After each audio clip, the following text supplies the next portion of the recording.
1:30 on October 27, 1943, Machinist's mate second-class Aurelio Tayson sat in the operator's seat of a 24-ton Caterpillar D8 bulldozer on the deck of an LST approaching Mono Island in the Treasury Islands. The morning air was heavy with humidity and the acrid smell of diesel exhaust. Through the grey mist hovering over the water, Tayson could see New Zealand infantrymen scrambling ashore into the hail of Japanese machine gun fire. Tracers cut through the haze like angry fireflies. Men were falling on the beach. Tayson was not a combat soldier. He was a construction worker from Milford, Massachusetts, 29 years old, with calloused hands and a wife named Helen waiting for him back home. He had spent the previous 15 years operating heavy machinery, building roads, clearing terrain, doing the work that paid the bills and kept food on the table. The Navy had recruited him because he knew how to run a bulldozer better than almost anyone. His mission was to clear roads and construct airstrips, not engage the enemy. But in the next hour, Aurelio Tayson would transform a piece of construction equipment into a weapon of war. His actions that morning would change military thinking about improvised tactics and establish a field innovation that would save countless lives across the Pacific theater. The problem began even before the first American soldiers set foot on the sand. To understand why Tayson's actions were so crucial, one must grasp the challenges the Allies faced in the Pacific and why a construction worker in a bulldozer was present at all. Japanese military engineers had spent months fortifying the Treasury Islands. They had learned from previous battles what worked and what failed. Their solution was the pillbox, a bunker constructed from heavy coconut logs stacked horizontally and packed with sand. The logs were layered 2 or 3 deep, with firing slits cut at precise angles to maximize fields of fire while minimizing vulnerability. The construction method was deceptively simple but lethally effective. Coconut wood was ideal for defensive positions. Unlike hardwoods that splintered under impact, coconut logs were spongy and fibrous, absorbing shock rather than shattering. A direct hit from a naval shell would scatter sand and gouge chunks from the logs, but the structure itself often remained intact. The Japanese discovered this through trial and error in the early months of the war. They built pillboxes low to the ground, covered them with palm fronds and jungle foliage, and let the environment do the rest. Within weeks, a newly constructed bunker could be nearly invisible from the air. From the ground, one might walk within 20 feet of it without noticing until the machine gun erupted. These fortifications had been killing American and Allied troops for months. At Guadalcanal, Marines had thrown themselves against coconut log bunkers in frontal assaults that cost hundreds of lives. At Buna in New Guinea, Australian and American soldiers had fought for weeks to break Japanese defensive positions that absorbed every tactic the Allies employed. The challenge was always the same. The bunkers were too strong for infantry weapons, too well camouflaged for artillery, and too well positioned to flank without suffering massive casualties. Standard tactics were brutally costly. Troops could attempt to flank a pillbox,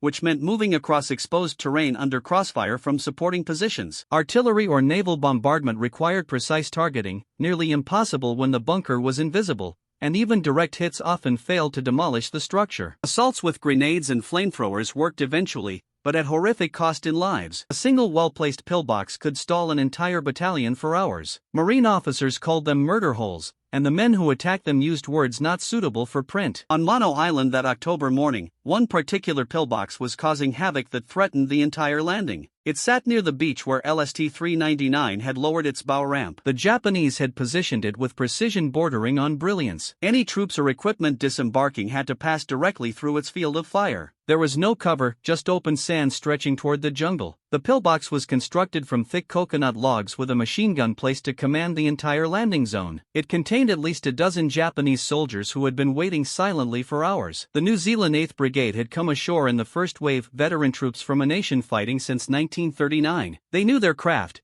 but they had never faced anything like this. The Japanese allowed the first Kiwis to wade through the shallows and onto the beach. They waited until the landing zone was crowded with men and equipment. Then the machine gun unleashed fire. The first bursts cut down 4 soldiers before anyone could locate the source. Men dove for cover, but there was none. The beach was flat and exposed. More bursts followed, methodical and lethal. The New Zealanders tried to spot the pillbox, attempted to return fire, but the bunker was so expertly camouflaged that it could not be found. A sergeant threw a grenade toward the area from which fire seemed to originate. It bounced off a coconut log and detonated harmlessly in the sand. Other men tried the same tactic with the same result. The logs absorbed the blasts, and the firing slits were too narrow to admit grenades. The machine gun continued to hammer relentlessly. Within 15 minutes, the landing had stalled completely. Wounded men sprawled across the beach. Survivors pressed flat against the sand, unable to advance, unwilling to retreat to the water. Meanwhile, LST-399 remained exposed on the beach with its bow ramped down, loaded with essential equipment and supplies. Each passing minute increased the risk of Japanese air attack. One bomb in the right place could obliterate tons of ammunition and fuel, killing everyone nearby. The invasion of the Treasury Islands was part of Operation Goodtime,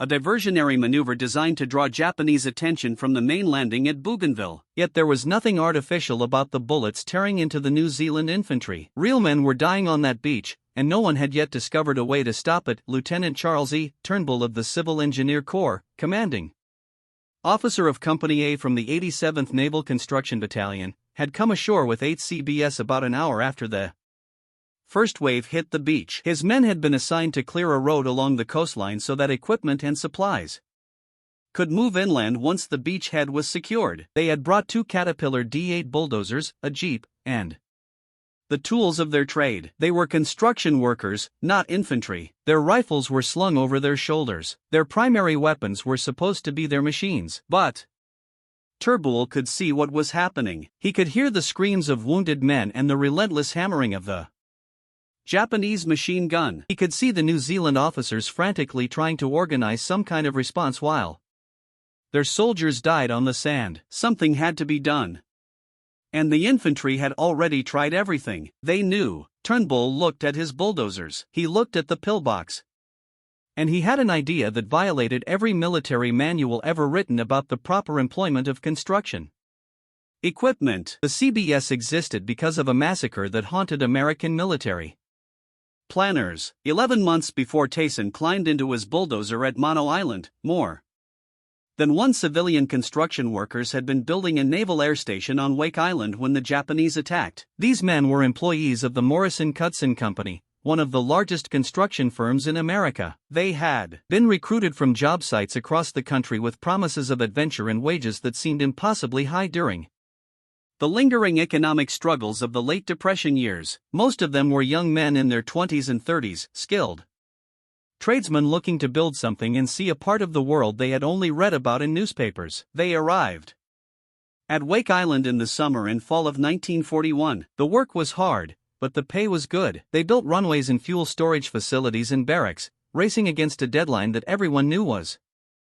coming, even if no one said it out loud. War with Japan was inevitable. Wake Island sat in the middle of the Pacific, roughly halfway between Hawaii and the Philippines. Whoever controlled it would have a critical outpost in any future conflict. On December 8, 1941, hours after the attack on Pearl Harbor, Japanese bombers appeared over Wake Island. The construction workers scrambled for cover while Marines manned the anti-aircraft guns. The first attack killed more than 20 civilians and destroyed several aircraft on the ground. More attacks followed over the next 2 weeks. The civilian workers were not supposed to fight. Under international law, non-combatants who took up arms could be executed as guerrillas, but some of them did fight anyway. They helped the Marines reload ammunition and repair damaged equipment. They operated construction machinery to fill bomb craters on the runways. A few grabbed rifles and joined the defensive perimeter. Wake Island held out for 15 days against overwhelming Japanese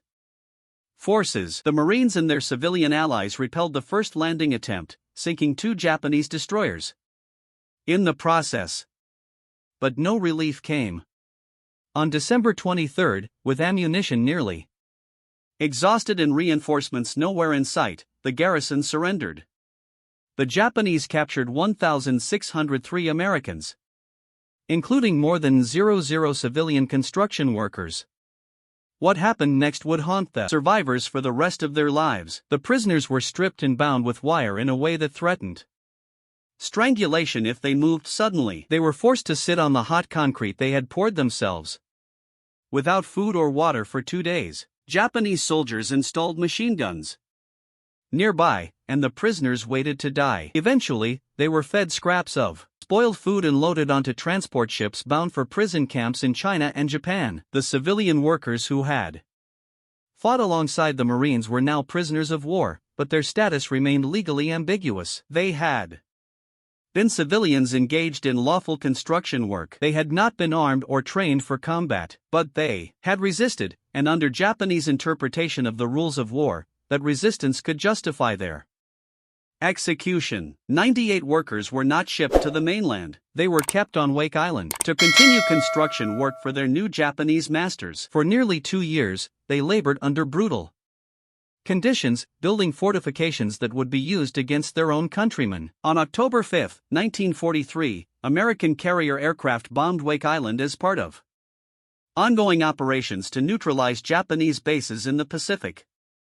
The raid itself caused relatively little damage, but it terrified the Japanese commander, Captain Shigematsu Sakibara. He became convinced that an American invasion was imminent. 2 days later, on October 7, Sakibara made a decision that would eventually cost him his life. He ordered the 98 American civilian prisoners taken to the northern end of Wake Island. They were blindfolded and forced to kneel facing the ocean. Machine guns were positioned behind them. At Sakibara's signal, the guns opened fire. 97 men died in the initial massacre. 1 prisoner somehow escaped in the confusion. He made his way back to the execution site and carved a message into a coral rock near where his friends had been buried in a mass grave. The message read 98 USPW 51043. The date was written in the American style, month first, meaning October 5, 1943. The escaped prisoner did not remain free for long. He was recaptured within days. Sakibara personally beheaded him with a katana sword. The massacre of the Wake Island civilians proved what American military planners had already realized. Construction workers were essential to the Pacific War effort, but they could not operate safely in combat zones. They could not defend themselves without losing their protected status under international law. And they could not simply be left unarmed while Japanese forces were willing to murder prisoners without hesitation. Rear Admiral Ben Morrell had seen this problem coming before Pearl Harbor. As chief of the Navy's Bureau of Yards and Docks, Morrell understood better than anyone the construction challenges that lay ahead. The Pacific War would be fought across thousands of miles of ocean on islands that ranged from tiny coral atolls to jungle-covered mountains. American forces would need bases everywhere, places to land aircraft and refuel ships and store supplies. Those bases did not exist. They would have to be built from nothing, often under fire on terrain that offered no natural advantages. You could not rely on civilian contractors for that work. Wake Island had proven that you needed military men who could build and fight, men who would be legally entitled to carry weapons and defend themselves, men who could operate bulldozers 1 minute and man machine guns the next. On December 28, 1941, 3 weeks after Pearl Harbor, Morrell requested authority to create a new kind of military unit. On January 5, 1942, the Bureau of Navigation approved his plan. The 1st Naval Construction Battalion was formed, and within weeks, Morrell was recruiting construction workers from across America. The early CBS were unlike any military unit that had ever existed. Morrell wanted experienced men, not raw recruits who would need months of training to learn a trade. He recruited from the construction industry, targeting workers who had built the great projects of the Depression era. Men who had worked on the Hoover Dam applied. So did men who had built the Golden Gate Bridge and the highways that crisscrossed the nation. These were skilled tradesmen, journeymen, and master craftsmen. Men who already knew how to operate heavy equipment and pour concrete and wire electrical systems. The average age of the first 60 CB battalions was 37. Some men well past 60 managed to lie about their ages and get accepted. One CB famously had no teeth left, and when questioned about it, replied that he did not think they were planning on having him bite the enemy. The recruiting officers looked the other way. Experience mattered more than youth. The Marines trained them in combat. For 3 weeks, construction workers learned to shoot rifles and throw grenades and dig foxholes and defend a perimeter against enemy attack. They learned hand-to-hand combat and patrol tactics and the basics of small unit operations. It was a crash course in warfare compressed into the shortest possible time frame because the Pacific Theater needed them urgently, but their primary weapon was always the bulldozer. A Caterpillar D8 in the hands of a skilled operator was worth a platoon of infantry when it came to construction work. These machines could clear jungle, build roads, grade airstrips, and transform a worthless atoll into a functioning military base in days rather than months. The CBS brought the construction might of industrial America to the most remote corners of the Pacific. Morel gave his new force a motto in Latin, Construus Batimus, we build, we fight. He commissioned a logo showing an angry bee wearing a sailor's cap and carrying both construction tools and a Tommy gun. The image captured the essence of what the CBS were meant to be: construction workers first, warriors when necessary. By October 1943, the CBS had proven themselves at Guadalcanal and a dozen other islands across the Pacific. They had built Henderson Field under constant Japanese bombardment, filling bomb craters almost as fast as the enemy could create them. They had constructed harbors and fuel depots and hospitals and all the infrastructure that modern warfare required. They had fought alongside Marines when their bases came under attack, and they had buried their dead in cemeteries they had built themselves. But no one had considered using a bulldozer as a weapon. Not until Aurelio Tone sat in his machine on that beach at Mono Island and watched the New Zealanders dying. Lieutenant Turnbull made the decision that would change everything. He walked across the sand to where Tayson sat in his bulldozer, staying low to avoid the Japanese fire that was still sweeping the beach. The two men knew each other well. They had trained together at Camp Pyrie, the CB base in Virginia. They had crossed the Pacific together on the same transport ship. Turnbull trusted Tassone because Tassone was one of the best equipment operators in the battalion. If anyone could do what Turnbull was thinking, it would be him. Turnbull pointed at the pillbox that was tearing apart the New Zealand infantry. The bunker was partially visible now, about 70 yards away, its coconut log construction blending into the jungle. At the edge of the beach, bullets were still snapping overhead. The screams of wounded men filled the air. "Can you do something about that?" Turnbull asked. Tone looked at the bunker. He looked at his bulldozer. The blade was raised in front of the cab, a massive curved piece of steel designed to push earth and debris. It weighed several thousand by itself. The D8 was powered by a diesel engine that could push through almost anything short of solid rock. Tana had cleared stumps and boulders with this machine. He had knocked down buildings. A pillbox made of coconut logs and sand was not that different from a debris pile. It was just a debris pile that was trying to kill him. Tone did not hesitate. He raised the blade high, positioning it directly in front of the operator's seat like a shield. The steel was thick enough to stop rifle and machine gun bullets, though probably not artillery. It would have to do. Then he put the bulldozer in gear and started moving toward the Japanese position. The machine gun opened fire immediately. Bullets clanged off the blade, sparking and ricocheting in all directions. The sound was deafening. Metal on metal, the hammer of automatic weapons fire mixed with the roar of the diesel engine beneath Tasson's feet. He hunched down as low as he could while still being able to see over the blade. Machine gun rounds were punching into the steel, some of them leaving dents he could feel through the vibrations traveling up through the frame. Lieutenant Turnbull was running alongside the bulldozer, slightly behind and to the right, firing his carbine at the pillboxes firing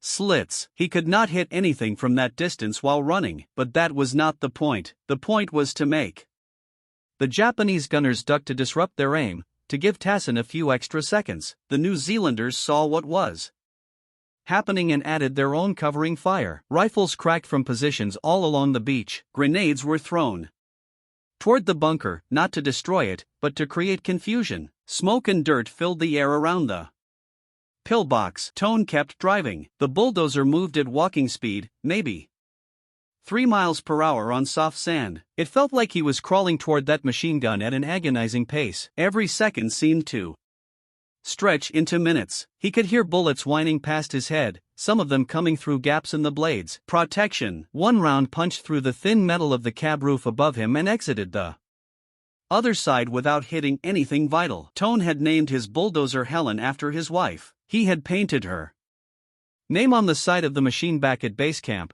the way some men named their aircraft or their tanks. Now Helen was about to become the first bulldozer in history to assault an enemy fortification. The distance closed 50 yards, 40 yards, 30 yards. Tone could see the logs of the pillbox clearly now, thick coconut trunks stacked horizontally and bound together with wire and rope. He could see the dark, narrow slits where the machine gun was mounted. Muzzle flashes flickered in those slits like lightning. In a storm cloud, more bullets slammed into the blade. Some came through, whining past his head, punching holes in the air around him.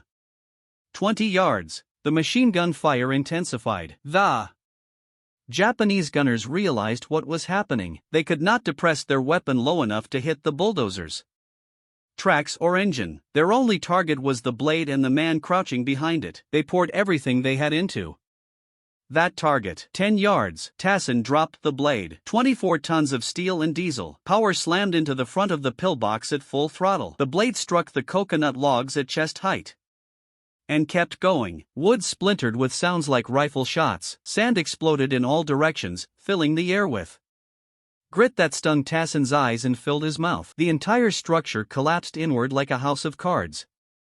But Tone did not stop. He kept the throttle wide open, grinding forward, pushing the wreckage down into the earth. The treads churned over broken logs and sand and things he did not want to think about. The engine screamed with the effort of pushing so much debris. The blade scraped along the ground, compacting everything beneath it into a flat mass. When Tasson finally backed the bulldozer away, there was nothing left but a churned patch of earth. No logs, no firing slits, no bunker, just flat ground where a Japanese strong point had been moments before. Investigators would dig up the site later that day. They found 12 Japanese bodies buried beneath the debris along with a heavy machine gun and more than 1,000 rounds of ammunition. The soldiers had still been at their positions when the bulldozer hit. They had died almost instantly, crushed under tons of earth and timber. The entire assault had lasted only minutes. The pillbox that had held up the landing for the better part of an hour had been demolished by a single man in a single machine making a single decision. The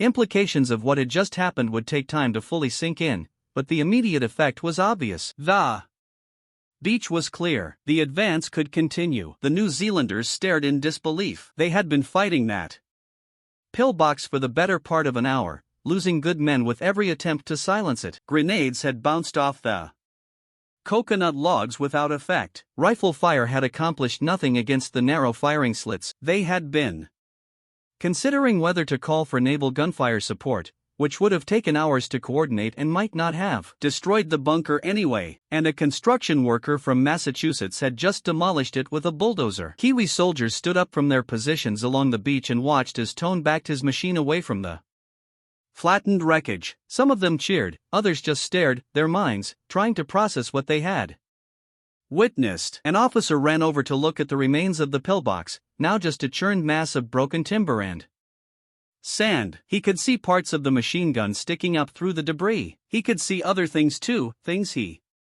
would not describe in his official report. Lieutenant Turnbull jogged up to the machine. His carbine was still smoking from the covering fire he had provided. Both men were breathing hard, ears ringing from the combination of gunfire and engine noise. Tassin's hands were shaking on the controls, the adrenaline still flooding his system. His mouth was dry and his heart was hammering in his chest. He had just killed 12 men. He had killed them with a construct tool, the same kind of machine he had operated on job sites back home, moving dirt and clearing land for shopping centers and housing developments. It worked, Tone said. Those two words contained a world of meaning. They acknowledged what had happened. They expressed relief that he was still alive, and they pointed toward a future that neither man could have imagined. A future where bulldozers would become weapons of war and construction workers would drive them into enemy fortifications across the Pacific. The landing operation resumed immediately. With the pillbox destroyed, troops and equipment could move off LST-399 without being cut down by machine gun fire. The New Zealand advance continued.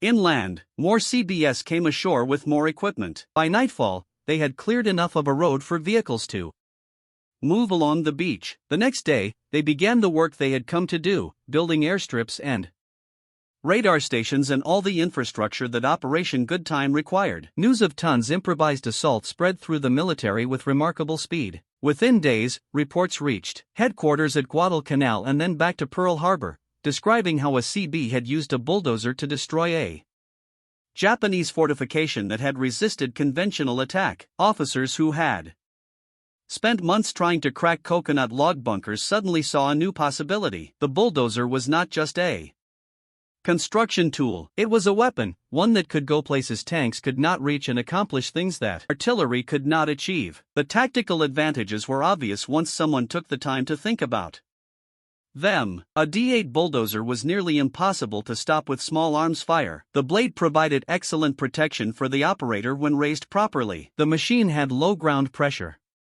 despite its weight, allowing it to traverse soft sand and mud that would bog down a tank. It could push through obstacles that would stop lighter vehicles. And unlike a tank, which required specialized training and support infrastructure, a bulldozer could be operated by any skilled construction worker. More importantly, the bulldozer left behind a cleared path that other vehicles could follow. This was something tanks could not do. A tank destroyed an obstacle and then sat on top of the wreckage. A bulldozer destroyed an obstacle and pushed the debris aside, opening a road. Within weeks, other CB units were experimenting with similar tactics. At Cape Gloucester in New Britain in late December 1943, CBS bulldozed paths directly through Japanese defensive lines so that Marine tanks could advance into positions that had previously been unreachable. They learned that the key was coordination between infantry, armor, and construction equipment. Infantry provided covering fire to keep the Japanese suppressed. The bulldozer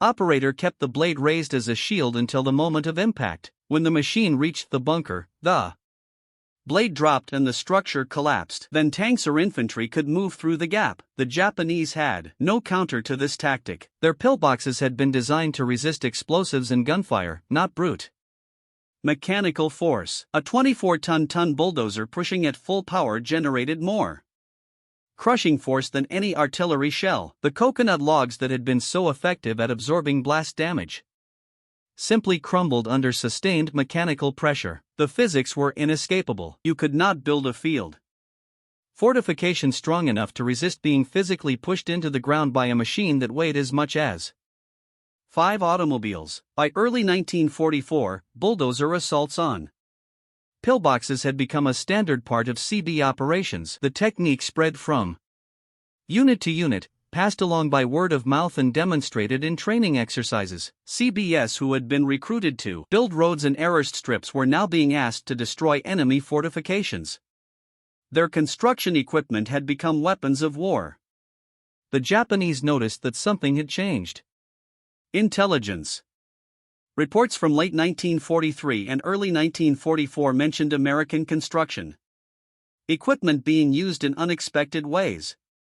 Japanese officers who had relied on their pillbox defenses suddenly found those defenses crumbling under mechanical assault. The timing of attacks shifted. American forces no longer threw infantry against bunkers in costly frontal assaults. Instead, they waited for the bulldozers to arrive. Japanese commanders at regional headquarters tried to understand what was happening. Field reports described American tractors rolling directly toward defensive positions, absorbing machine gun fire, and then destroying the bunkers through brute force. Some officers initially dismissed these reports as exaggerations or misidentifications. Surely the Americans were using tanks, not construction equipment. But the descriptions were consistent. The machines had no turrets. They had large blades mounted on the front. They moved slowly but unstoppably toward their targets. The psychological impact on Japanese defenders was significant. Soldiers who had felt safe inside their fortifications now knew that safety was an illusion. The coconut log bunkers that had protected them for months could be destroyed in minutes by a single American driving a construction machine. Some Japanese defenders began abandoning their bunkers when they saw bulldozers approaching. They would rather take their chances in the open fighting American infantry with rifles than wait inside a bunker for the walls to collapse around them.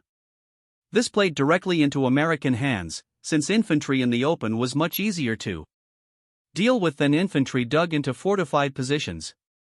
The bulldozer had become a psychological weapon as much as a physical one.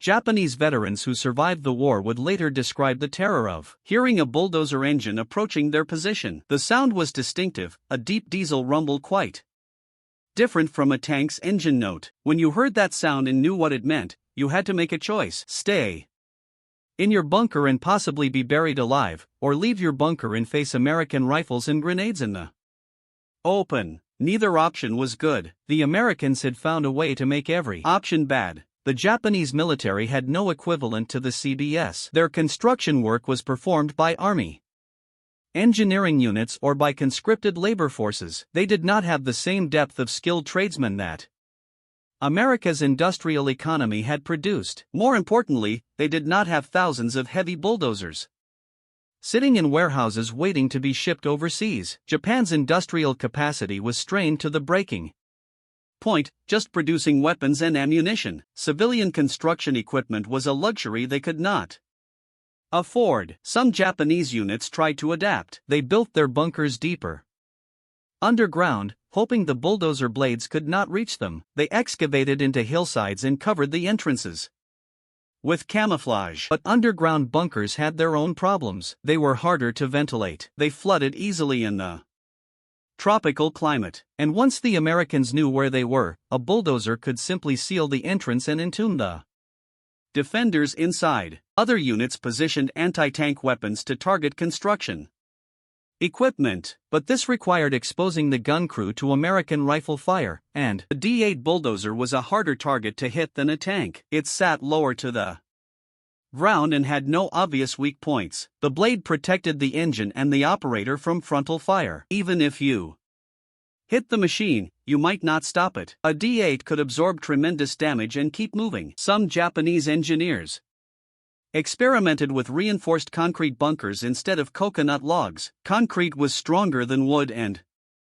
might resist the bulldozer's blade, but cement was in desperately short supply across the Pacific Theater. What little existed was needed for airfield construction and major fortifications. Field units could not obtain enough to build concrete pillboxes. They were stuck with coconut logs, and coconut logs crumbled under mechanical pressure. The tactical balance in the Pacific had shifted. For 2 years, Japanese defensive doctrine had relied on fortified positions that could absorb enormous punishment while inflicting heavy casualties on attacking forces. That doctrine was now obsolete. The bulldozer had changed the rules of engagement. The Fighting Seabees, a Hollywood movie starring John Wayne, was released in January 1944. Republic Pictures had recognized that the CBS were a story that would resonate with American audiences. The climactic scene of the film showed Wayne's character using a bulldozer to destroy a Japanese fuel depot. The movie was enormously popular. It made CB a household word across America and helped recruit thousands of new volunteers for the Construction Battalions. Aurelio Tayson himself became a minor celebrity. In 1944, the Navy brought him back to the United States for a war bond tour, sending him to speak at factories and public gatherings. At the Caterpillar plant in Peoria, Illinois, he addressed the workers who built the D8 bulldozers that CBS were using across the Pacific. He told them about Mono Island, about raising the blade and driving into machine gun fire, about the feeling of the log splintering under the weight of the machine. The workers listened in stunned silence. They had built those bulldozers for construction work. They knew every bolt and weld in those machines. Now they understood that their bulldozers were weapons of war, that a piece of equipment they had assembled on a factory floor was being used to kill enemy soldiers on the other side of the world. Tone appeared at war bond rallies across the country, standing on stages and telling audiences how an ordinary construction worker had destroyed a Japanese bunker with nothing but a bulldozer and raw courage. The crowds loved him.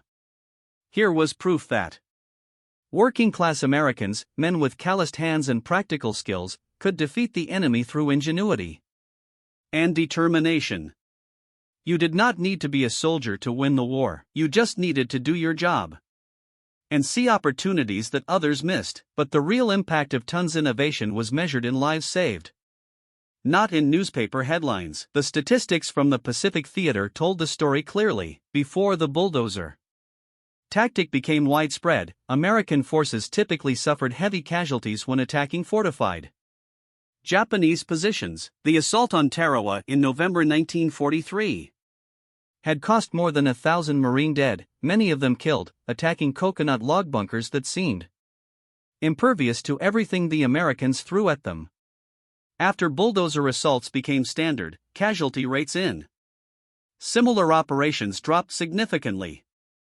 The bunkers were still there, but they could be dealt with efficiently instead of requiring costly infantry assaults. By the time American forces reached the Maranas in mid-1944, bulldozer tactics had become routine. On Saipan, Seabees worked alongside Marine infantry to crack Japanese defensive lines that would have taken days or weeks to reduce through conventional methods. Within 4 days of capturing the main Japanese airfield, Seabees had it operational for American aircraft. They accomplished this while fighting off counterattacks, repairing battle damage, and continuing their primary mission of construction.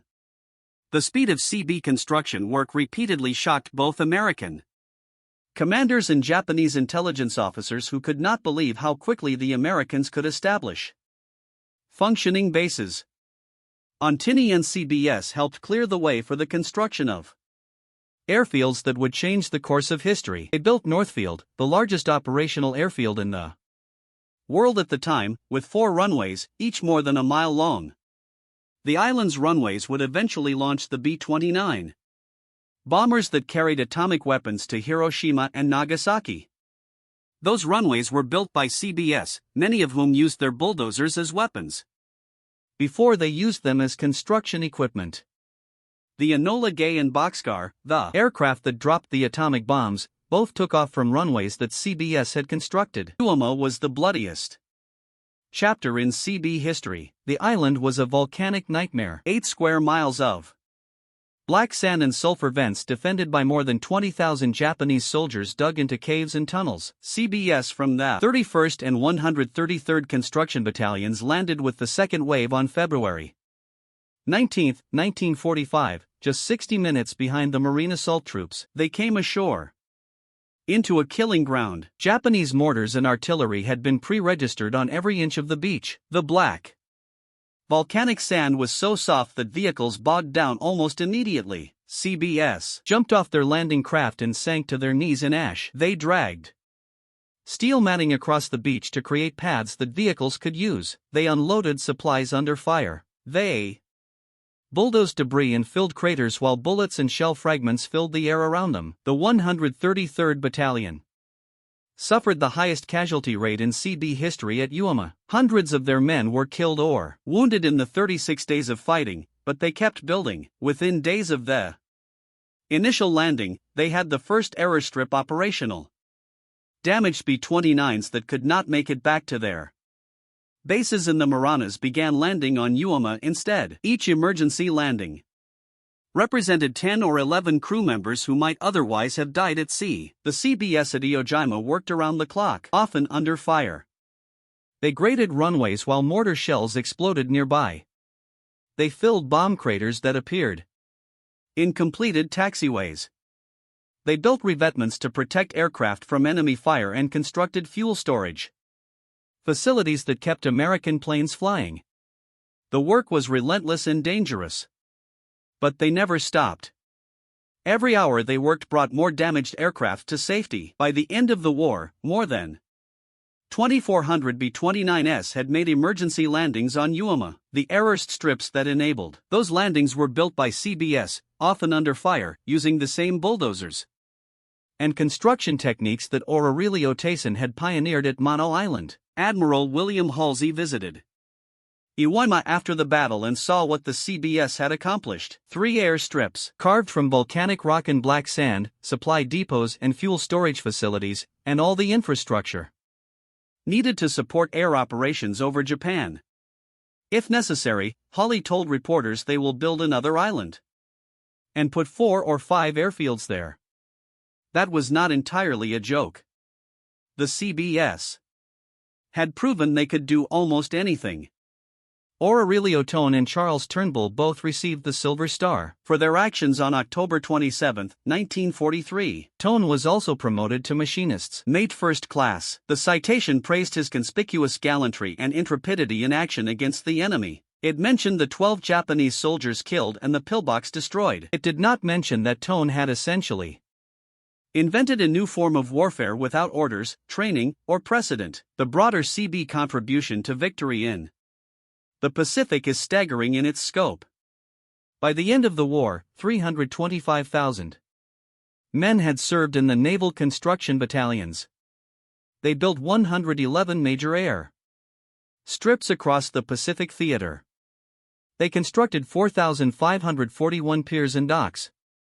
They built 25,558 ammunition magazines and 700 city blocks worth of warehouses. They created hospitals capable of serving 70,000 patients and fuel storage facilities holding 100 million gallons of gasoline. They built housing for 1.5 million military personnel. The awards tell part of the story. CBS earned 5 Navy Crosses, the second highest decoration for valor in the Navy. They earned 33 Silver Stars. They earned more than 2,000 Purple Hearts. These were construction workers, men who had signed up to build, not to fight. But when the fighting came to them, they fought. The honors and awards were proof that construction workers could serve as warriors, that the expertise developed in building highways, bridges, and dams translated directly into skills that could win battles and save lives. The casualty numbers tell another part of the story. 272 enlisted men and 18 officers were killed in combat during World War II. Another 500 perished in construction accidents,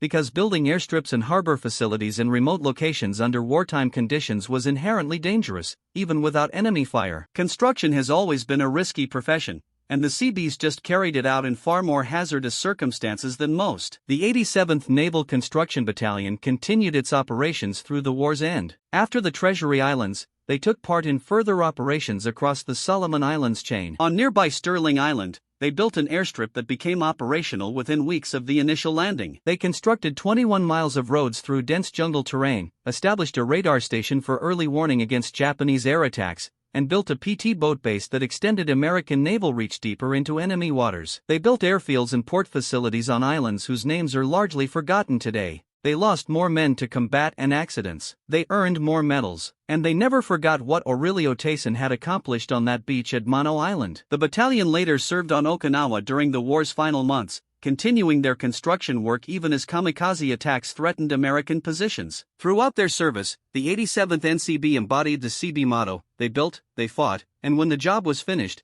they moved on to the next one. After the war, the battalion published a cruise book titled The Earth Mover, a bound volume documenting their service. It included photographs of construction projects, portraits of officers and men, and accounts of significant events. The assault on the pillbox at Mono Island received its own section, described as a landmark moment in Seabee history, the first time a bulldozer had been used as an assault weapon. Copies of that cruise book still survive in military archives and veteran collections. Captain Shigematsu Sakibara, the Japanese officer responsible for the massacre of 98 civilian workers on Wake Island, surrendered to American forces at war's end. He had been promoted to Rear Admiral in October 1944, a year after the atrocity. He was arrested and charged with war crimes. At his trial, he admitted ordering the executions but claimed he acted under the fog of war, believing an American invasion was imminent. A military tribunal rejected this defense. Sakibara was convicted and sentenced to death. In June 1947, he was executed by hanging on Guam. Reportedly, his last words expressed regret that his trial had been unfair and that his sentence was too harsh,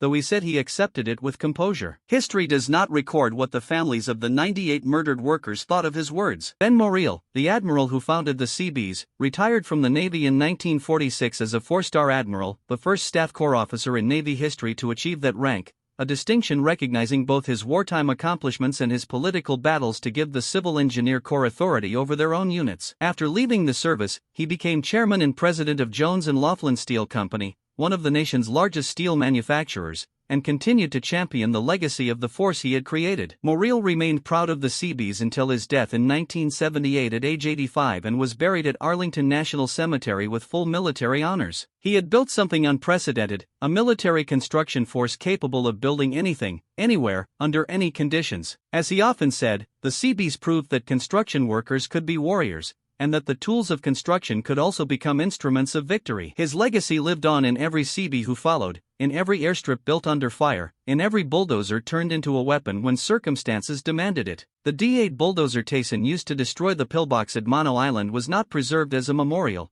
It went on to clear jungle and build roads on other islands, performing the work it had been designed to do. Construction equipment rarely becomes famous. Machines are tools, and tools are used until they wear out and are replaced. There is no monument to Helen the Bulldozer anywhere in the world. Yet the tactic Tyson invented endured far beyond the war that produced it. During Vietnam, Seabees operated construction machinery in combat zones, with 26,000 serving at peak strength. In 1968, 12 Seabee battalions were in country building bases, roads, and airfields while occasionally coming under enemy fire. 85 Seabees were killed in Vietnam, continuing the tradition of construction workers who built and fought when necessary. The lessons of Mono Island were passed down through generations of military engineers. Today's military includes armored bulldozers specifically designed for combat engineering. The Caterpillar D9, a descendant of the D8 Tyson operated, can be fitted with armored cabs and ballistic protection that allow operators to work under fire with relative safety. The Israeli Defense Forces developed the D9 into one of the most heavily armored bulldozers in the world, capable of demolishing structures, clearing obstacles, breaching minefields, dismantling fortifications,